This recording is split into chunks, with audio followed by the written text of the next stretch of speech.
Bueno, buenas tardes. Hoy daremos la segunda parte correspondiente al teórico de AB0. En la charla anterior hablamos un poco sobre generalidades de los grupos sanguíneos, el sistema AB0, su genética, herencia, las características de sus antígenos y anticuerpos. Hablamos también sobre el sistema H y el sistema Lewis.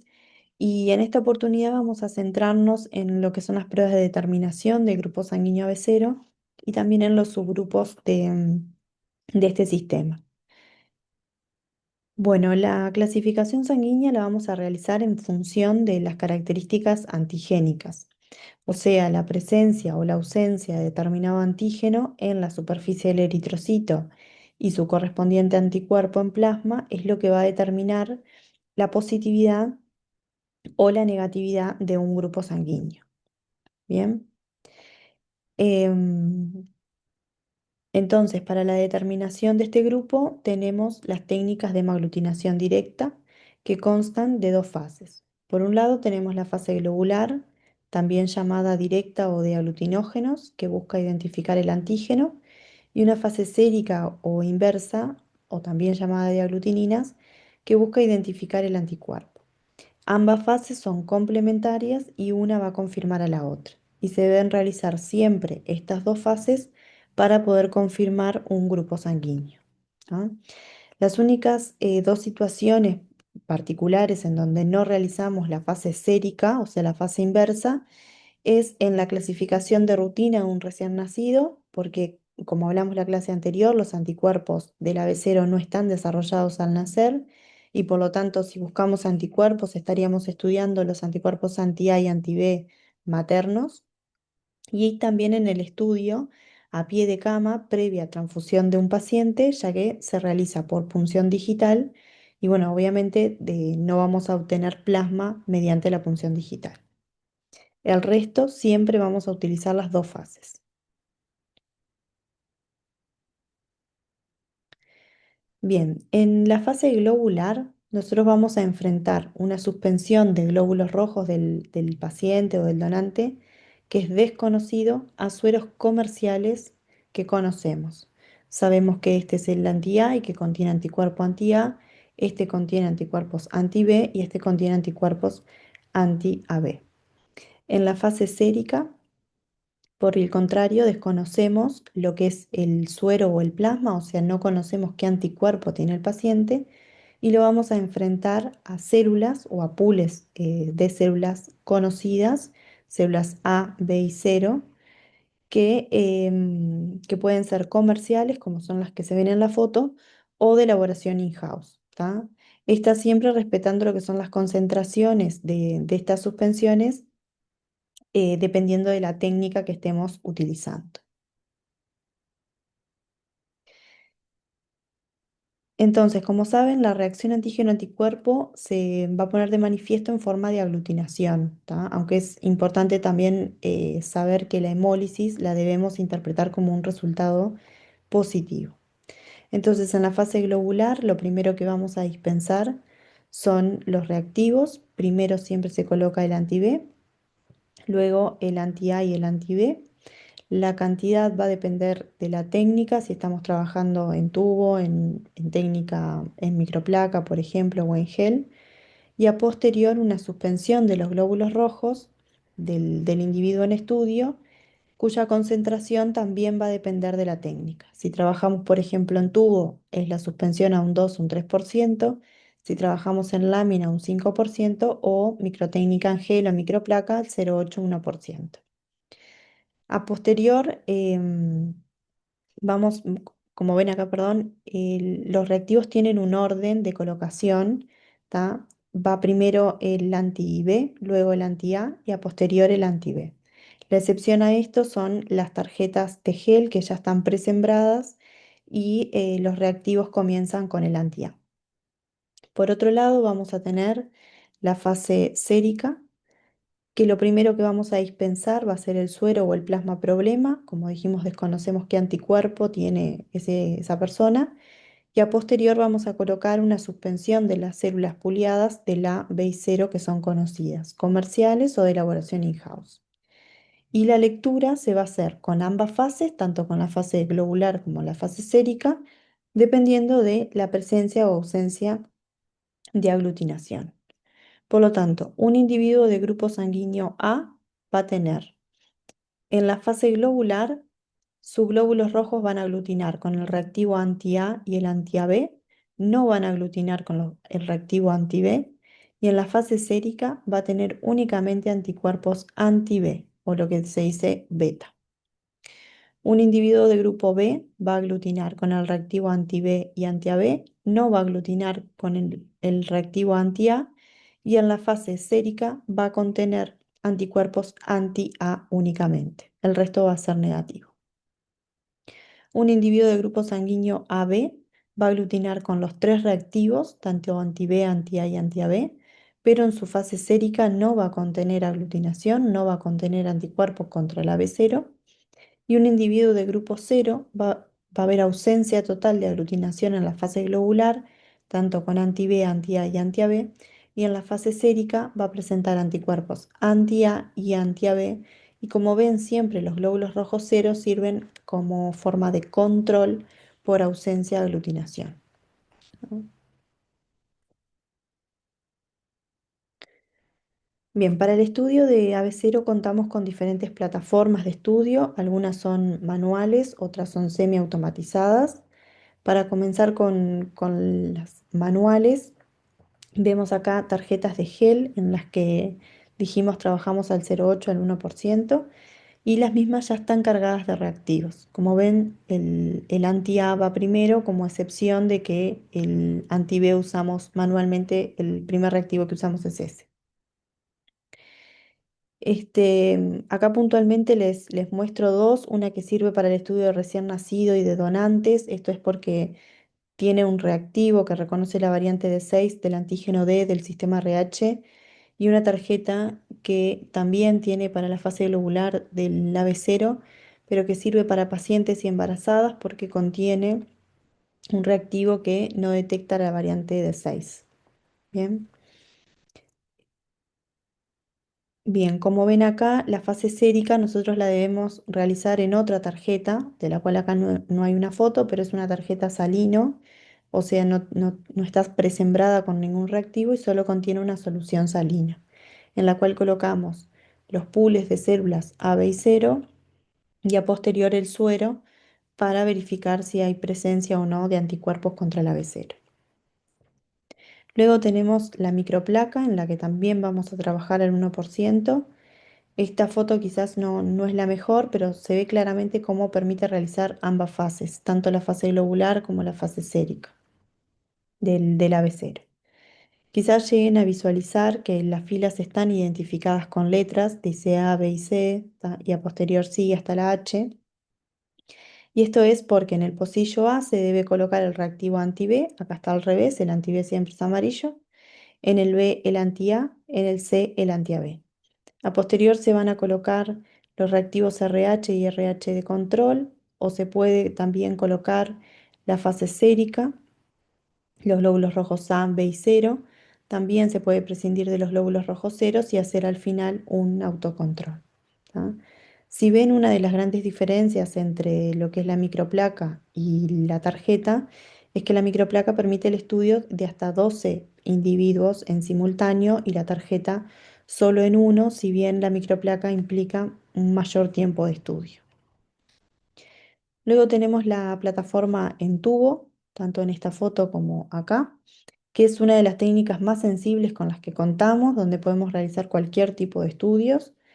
Y siguiendo la misma regla, primero dispensamos el anti-B, luego el anti-A y a posterior el anti-AB con su respectiva suspensión celular, que como estamos trabajando en cero, en tubo es al 2-3%. Bien, y por último también contamos con algunos equipos semiautomatizados que por lo general se usan para donantes y permiten también la manipulación de grandes muestras de pacientes para su estudio.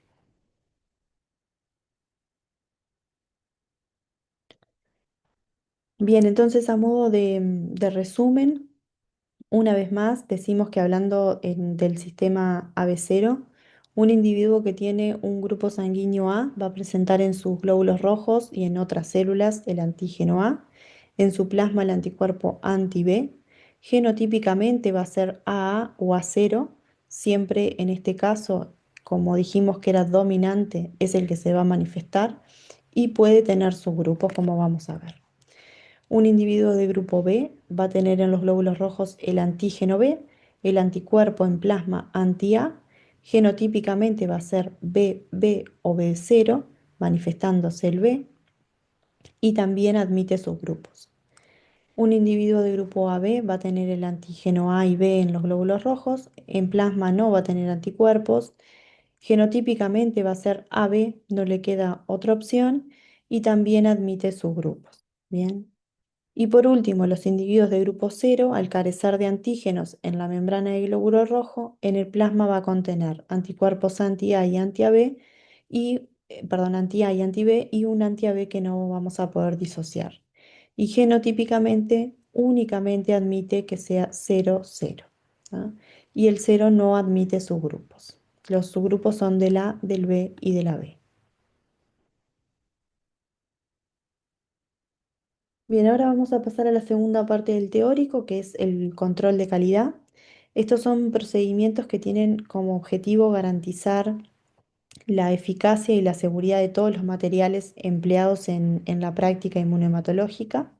Aplica tanto a insumos, a reactivos, materiales, material biológico y equipos. Si hablamos del control de calidad específicamente del AB0, todos los días, previo a iniciar la guardia, debemos asegurarnos que los materiales estén disponibles y en condiciones de ser usados. Entonces vamos a controlar tanto los reactivos como los pools celulares AB0. En cuanto a los sueros hemoclasificadores, los reactivos, debemos saber que por consenso el anti-B siempre es amarillo y se usa primero, el azul es el anti-A, se usa segundo, y después el anti-AB puede variar su color, como ven acá es incolor, al igual que el reactivo anti-D y el de control. Después van a tener, por ejemplo, el de control acá también es incoloro y este de control es violeta. Ese puede modificarse el color. En verde van a ver lo que es el suero antiglobulina humana, en este caso es poliespecífico, pero sí o sí estos dos siempre van a respetar su color amarillo en el anti-B y el color azul en anti-A. ¿No? En cuanto a las suspensiones celulares que usamos en la fase sérica, pueden ser, como dijimos, comerciales o pueden ser de elaboración in-house, o sea, caseras. Las diluciones a las cuales hacemos estas suspensiones va a depender de la plataforma. Si están preparadas para lámina van a ser al 5%, si se van a utilizar en tubo es al 2 al 3% y en microplaca o tarjeta al 0,8%. Las caseras van a tener una validez de 72 horas y se realizan en un medio de suspensión que es PBS, que es un buffer fosfato, y las comerciales van a durar hasta la fecha de vencimiento. De todas formas, en ambas debemos hacer el control de calidad. ¿No?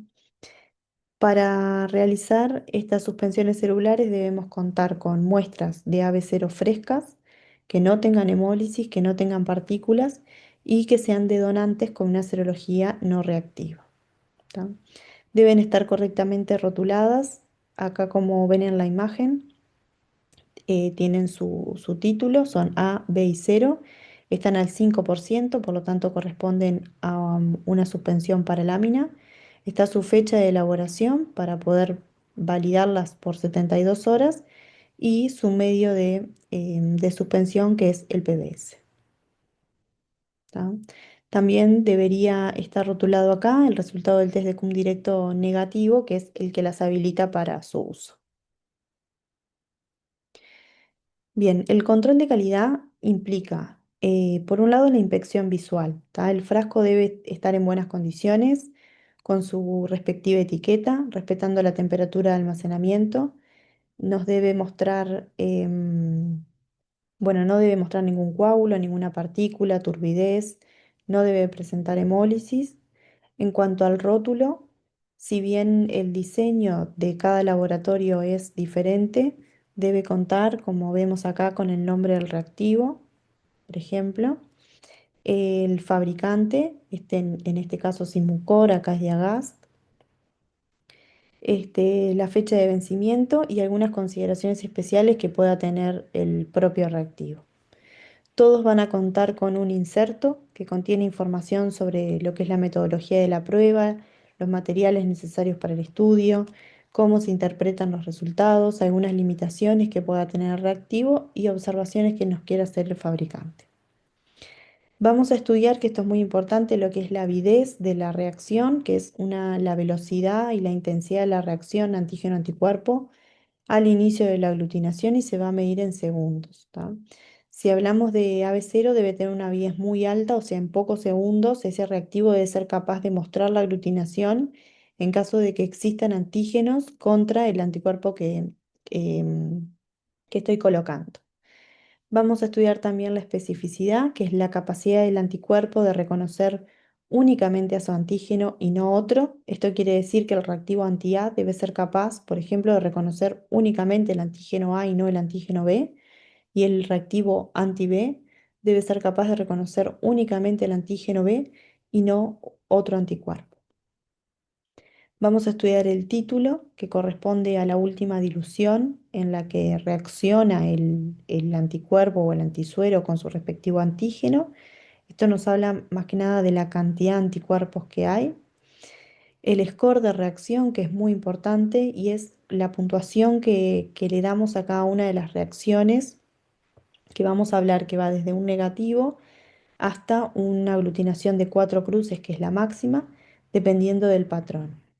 En nave cero, nosotros esperamos que las reacciones sean fuertes, de 3 4 cruces, ya que cuando tenemos aglutinaciones más débiles, debemos pensar siempre en algún subgrupo o en algún error técnico o en algún control de calidad que no esté correcto en ese reactivo. Bien, por último hacemos lo que son los controles positivos y negativos, buscando o valorando lo que es la especificidad y la sensibilidad, y saber que los controles son diarios y por lotes, ¿tá? Generalmente este por lote es un control de calidad mucho más largo. Una vez que realizamos los controles de calidad, esta es una planilla de control diario, como dice acá. Vamos a registrar de cada uno de los reactivos qué marca estamos usando, el lote, el vencimiento, cómo encontramos el color y el aspecto de ese reactivo, a qué temperatura de conservación y el técnico responsable de realizar los controles.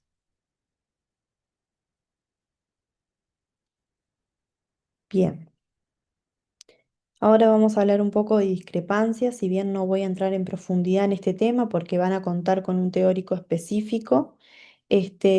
Vamos a decir que las discrepancias son una discordancia entre la fase globular y sérica, ya sea por la presencia o ausencia de determinado antígeno o anticuerpo que debe estar y no está, o que está y no debería presentarse, ¿tá? Estas discrepancias pueden estar dadas por problemas propios de los glóbulos rojos, o sea, intrínseco al eritrocito, o más frecuentemente por una alteración del suero, ya sea por la presencia o ausencia de anticuerpos, y más comúnmente todavía por errores técnicos o por un mal control de calidad de los reactivos y de los materiales que utilizamos. Una vez que nosotros descartamos el error técnico y un mal control de calidad, debemos pensar, como ven acá en esta tabla, en algunas situaciones que pueden alterar el correcto resultado, ¿tá? De la fase globular, como puede ser la presencia de algún subgrupo del AB0, la presencia de algún campo mixto, ya sea por transfusiones o por trasplantes, por ejemplo, situaciones de poliaglutinación o glóbulos rojos que tengan un test de Kuhn directo positivo.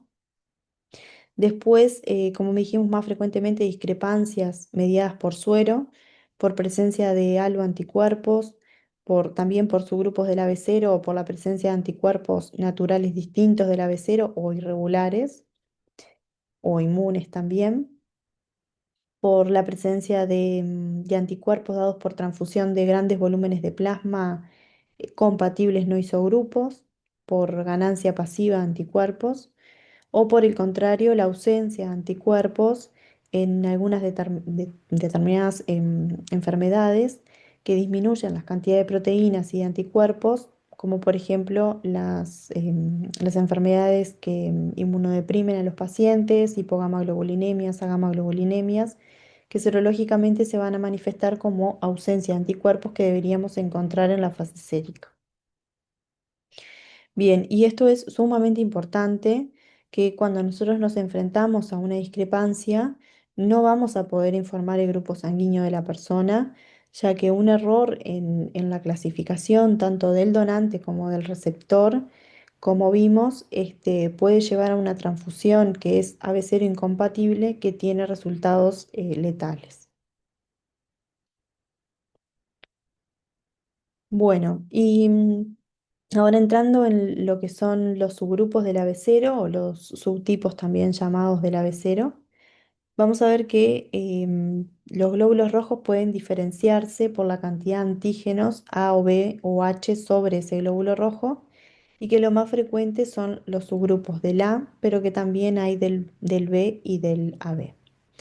En esta tabla vemos cómo se comporta serológicamente los subgrupos del A y del B. Como dijimos, la mayoría, si ven a diferencia de la uno y de la 2, la mayoría van a determinar un bajo score de aglutinación en la fase globular, como ven tanto para el A como para el B. Y es por esto que es importante conocer la avidez y la potencia de los reactivos y el tener en cuenta el patrón de aglutinación cuando uno hace un estudio de ABC. Esta es otra tabla, esta la pueden encontrar en el laboratorio de inmunohematología, donde muestra cómo se comportan cada uno de los subgrupos, tanto en la fase globular como en la fase sérica. Bueno, y algunas recomendaciones también para el estudio.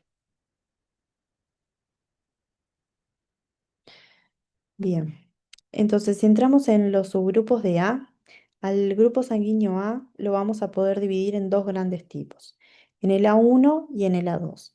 Aproximadamente un 80% de los individuos de grupo A va a ser A1 y un 20% va a ser un A2. El grupo A2 se produce como consecuencia de un cambio de una leucina por una prolina en el residuo 156 de la cadena polipeptídica, y esto se traduce en la aparición de una transferasa que tiene un pH alterado, pero que todavía es capaz de adicionar N-acetilgalactosamina, la sustancia H, para formar el antígeno A. Los glóbulos rojos A2 tienen diferencias tanto cualitativas como cuantitativas con el A1, tienen 5 veces menos lugares antigénicos A y por lo tanto tienen mayor expresión de antígeno H que los glóbulos rojos A1. Como vemos acá, la cantidad de antígeno A va disminuyendo a medida que la transferasa es menos capaz de adicionar N-acetilgalactosamina, en este orden, de la 1 a la 2, a 3, a X, a N, a M y a L, y por el contrario va a aumentar también en este orden la cantidad de antígeno H o de sustancia H en estos glóbulos rojos. ¿Tá?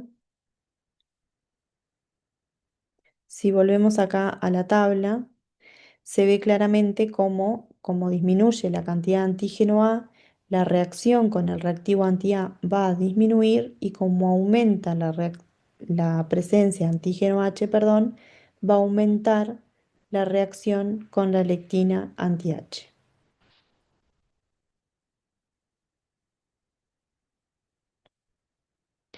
Bien, entonces, como dijimos, el A1 representa el 80% más o menos, el A2 entre un 19, 19, algo por ciento, y los demás subgrupos corresponden a menos del 1%, ¿tá? Que son estos que están acá, los A débiles.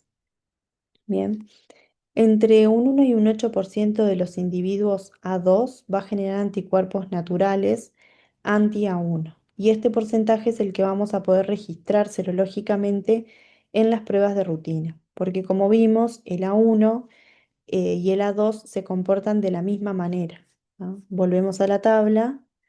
Tanto el A1 como el A2 aglutinan fuertemente con el reactivo A, fuertemente con el reactivo anti-AB. La diferencia está en la fase sérica, que ambos presentan anticuerpos anti-B, pero hasta el 8% de los A2 va a presentar anticuerpos anti-A1. El 92% de los A2 que no presenta anti-A1 se comporta exactamente de la misma manera que un A1.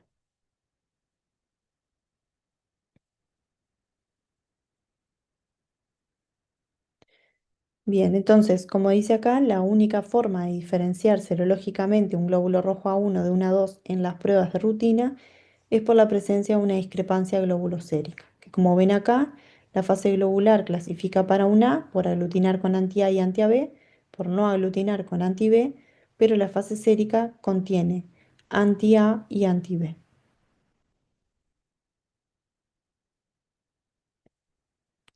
Entonces, para poder diferenciarlos, vamos a recurrir a unos reactivos que nosotros llamamos lectinas, que son el reactivo anti-H y el reactivo anti-A1. Entonces, como vemos acá, los glóbulos rojos A1 tienen una débil expresión de H o nula, ¿tá? No es aglutinado por la lectina anti-H o la Aulex europeus, pero sí es aglutinado por la Dolichus biflorus, que es el anti-A1, ¿tá? Y en el plasma va a tener anticuerpos anti-B. En cambio, el A2 tiene una expresión de antígeno H un poco mayor y por lo tanto con el anti-H va a reaccionar y al no tener antígenos A1, la reacción va a ser nula con la Dolichus bifloros anti-A1. Y el plasma va a tener anti-B y además hasta un 8% va a presentar ese anticuerpo anti-A1.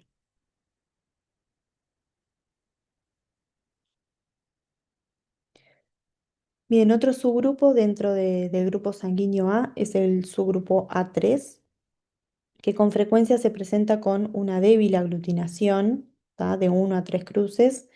En lo que es la fase globular, la fase sérica contiene anticuerpos anti-B, pero también se puede presentar como un campo mixto, que es lo que vemos acá en la foto. Son glóbulos rojos aglutinados sobre un campo de células homogéneas o no aglutinadas con el reactivo anti-A.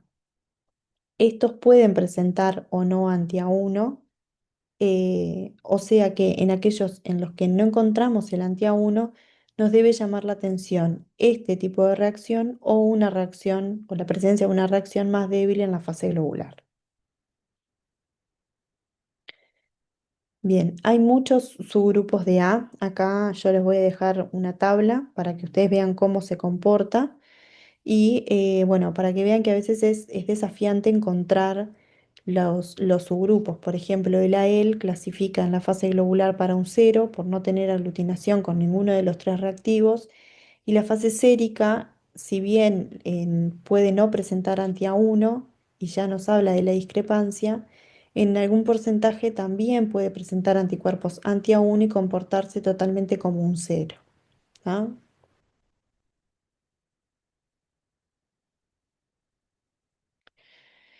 Bien, entrando en lo que son los subgrupos de B, son menos frecuentes que los de A. La cantidad de antígeno B también va disminuyendo a medida que la transferasa B es menos capaz de pasar la sustancia H antígeno B. Y como también dijimos para la cantidad de sustancia H aumenta a medida que disminuye la cantidad de antígeno B. ¿Tá?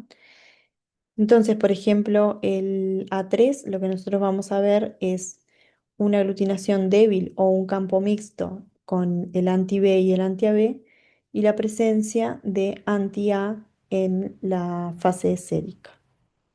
¿Tá? Si ven acá, el BL también clasifica para un 0 y su fase sérica tiene anticuerpos anti-A. Nos tiene que llamar la atención que no presenta anti-B si nosotros pensamos que esto es un grupo sanguíneo B. Bien, hay un fenotipo particular que se llama fenotipo B adquirido, que es un fenómeno transitorio asociado a infección, sobre todo por bacterias gram negativas, que se da en individuos de grupo A que pasan a comportarse transitoriamente como personas de grupo B.